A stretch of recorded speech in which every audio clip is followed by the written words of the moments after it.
mostrando que dentro de todos os sistemas dele, do José Antônio Abreu, que ele já foi nominado a muitos prêmios, inclusive já foi nominado ao Prêmio Nobel da Paz.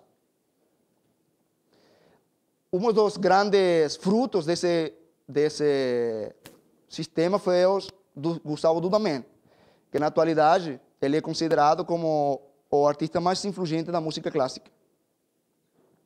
Atualmente ele é diretor da Orquestra Sinfônica Simão Bolívar, que eu acho que agora proximamente vai estar aqui no São Paulo. É diretor da Filarmônica de Los Angeles e de Luxemburgo.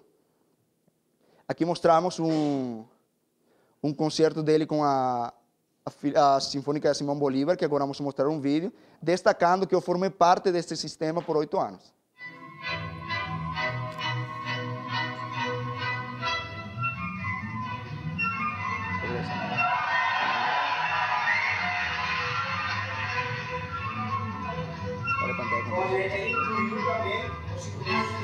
Aqui uma inclusão de música clássica da música venezuelana.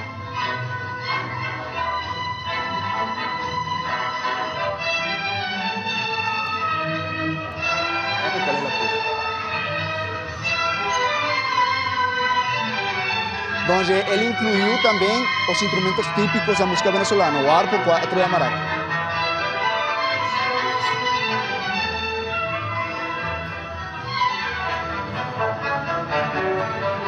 Temos o quatro.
Bom, boa tarde a todos.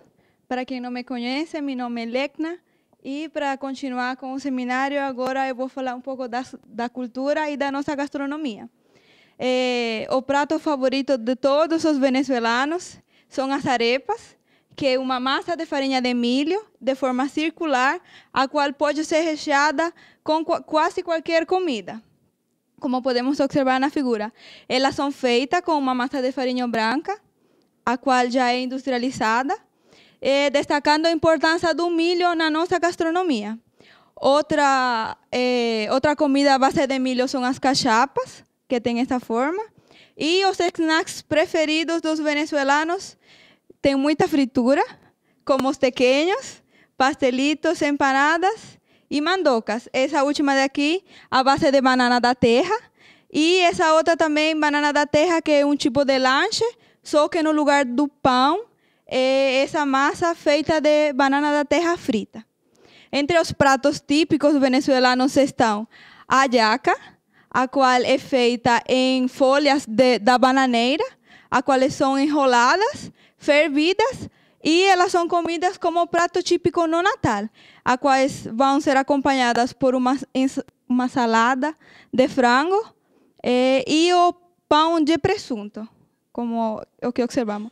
O prato típico da Venezuela é conhecido como pabellón criollo, que ele tem arroz branco, o feijão preto, a carne desfiada e a banana frita. E entre outros dos pratos temos o assado negro, o assado preto, o hervido de galinha e essas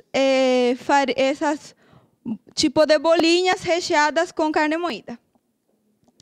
Entre as bebidas não alcoólicas bem comuns está a xixandina, a qual é uma bebida feita à base de arroz e de milho, chocolate quente, papelão com limão, a qual é feita com rapadura de açúcar e limão, bem comum na minha cidade, que é muito quente, assim como sucos naturais, como a feita com manga, a malta, a qual é uma bebida não alcoólica à base de cevada muito consumida pelas crianças, também pelos adultos, a tisana, que é um suco de frutas, e assim também como o café. Já nas bebidas alcoólicas temos uma bebida que é muito tomada no Natal, a qual é uma mistura entre leite condensado e rum. Assim como também a cerveja, a grande variedade de rum que tem na Venezuela, entre os melhores é o Aniversário e o Cacique, que aqui também vai ter para degustar no final. A população também vem consumindo vinhos, não são muito comuns, mas também tem um auge neste momento. Assim como as diversas bebidas alcoólicas, aguardiente bem comuns nas regiões andinas, do frio. Na nossa cultura da arquitetura, obviamente, antes da colonização, como pudimos observar, as principais vivendas dos indígenas eram desse tipo, conhecida como churuata, mas a arquitetura venezuelana não tem muita diferença comumente aqui com a do Brasil, e algumas dessas arquiteturas observamos em Barquisimeto, uma cidade do centro, algumas edificações e teatros em Caracas, destacando que a Venezuela tem a maior concentração de castelos e fortalezas devido à sua posição geográfica, já que era o primeiro ponto de entrada para as guerras dos espanhóis contra os outros países europeus. Uma cidade ubicada na Venezuela, o Coro, a qual é um patrimônio da humanidade, onde se apresenta grande quantidade de arquitetura com inspirações espanholas, como podemos observar nas ruas e nas igrejas, assim como nas casas. Entre algumas das arquiteturas que vale a pena destacar é a Central Hidroeléctrica Simón Bolívar, que é a terceira maior do mundo, algumas pontes sobre o rio Orinoco, na parte das selvas, e o ponte Rafael Urdaneta, a qual, na sua construção, foi a ponte mais grande do mundo. Já ela foi superada por outras, mas ela tem um comprimento de 8,2 quilômetros. Bom, e agora, se a gente fala da cultura da Venezuela, sem falar da organização da Miss Venezuela, a qual ela é dirigida pelo Osmeil Sousa, muito conhecido nos países hispano-americanos desde 1952. E, como todos já sabem, a Venezuela é o país com mais coroas de belezas no mundo. Entre as 7 Miss Universos, é a segunda posição depois dos Estados Unidos, mas já nos outros certames, a Venezuela é a que tem mais coroas, Miss World, Miss International, entre outros concursos de beleza.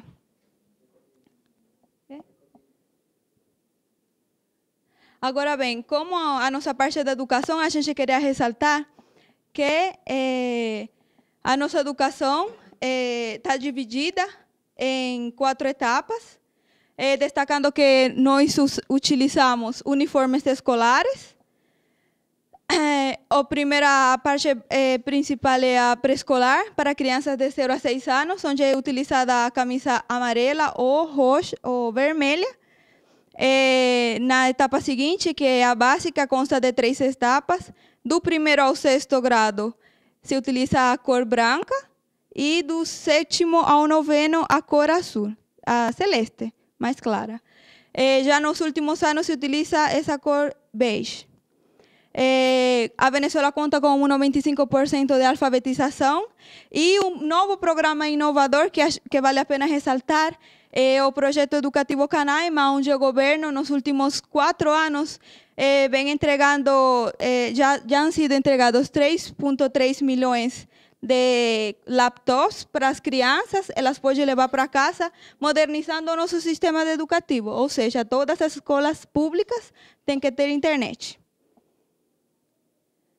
A educação superior, a Venezuela conta com 75 universidades públicas, Uma delas, a principal delas, né, a máxima casa de estudo, é a Universidade Central da Venezuela, em Caracas. Ela é um patrimônio da humanidade. A Universidade do Zulia, onde o Wilmer e eu estudamos.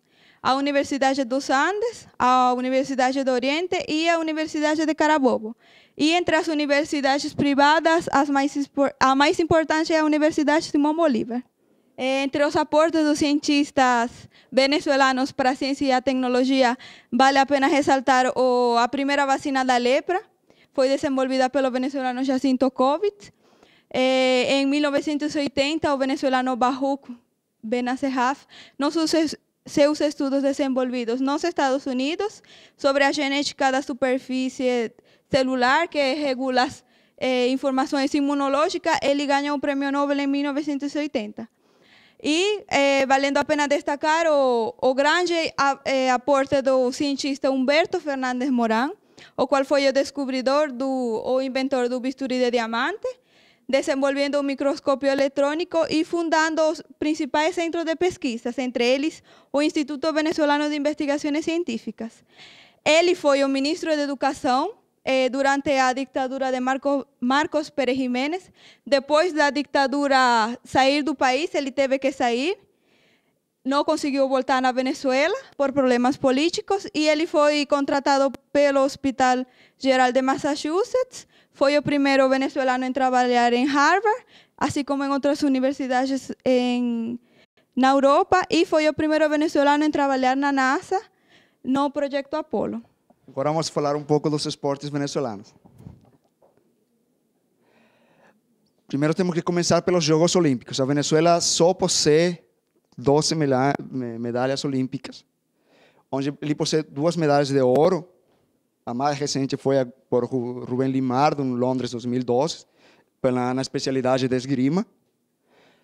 Francisco Rodríguez, em México, 1968, que foi no boxe. 2 medalhas de prata, 2 no boxe, e 8 medalhas de bronze, as quais foram no atletismo, disparo, boxe, natação, taekwondo e levantamentos de peso.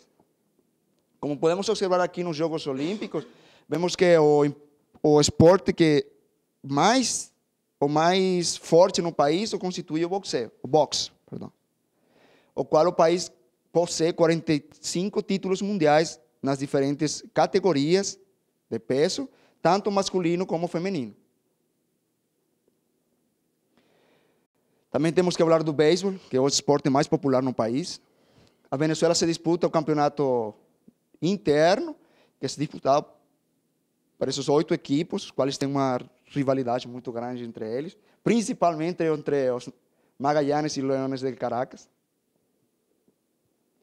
E os jogadores mais importantes na história, o que dentro dos que podemos, tem muitos, mas temos que escolher alguns deles, né? Temos o Luis Aparicio, que foi o primeiro venezuelano no Hall da Fama do beisebol no mundo. Temos o César Tobar, que foi e até agora é o segundo jogador no mundo que ele jogou nas 9 posições que se podem jogar no beisebol, só num jogo. Ele conseguiu jogar nas 9 em um partido. Temos o David Concepción, o qual tem muitos recordes, principalmente por ele era muito bom na defensiva, que a gente conhece no campo corto. Ele tem 7 luvas de ouro, que é o prêmio que é dado a melhor defesa no campeonato americano. Temos o Andrés Galarraga, que foi ele quebrou todos os recordes que se tinham na atualidade de bateo, nessa época nos Estados Unidos. Temos o Omar Vizquel, que é o próximo venezuelano a entrar no Hall da Fama, já que ele tem 11 luvas de ouro.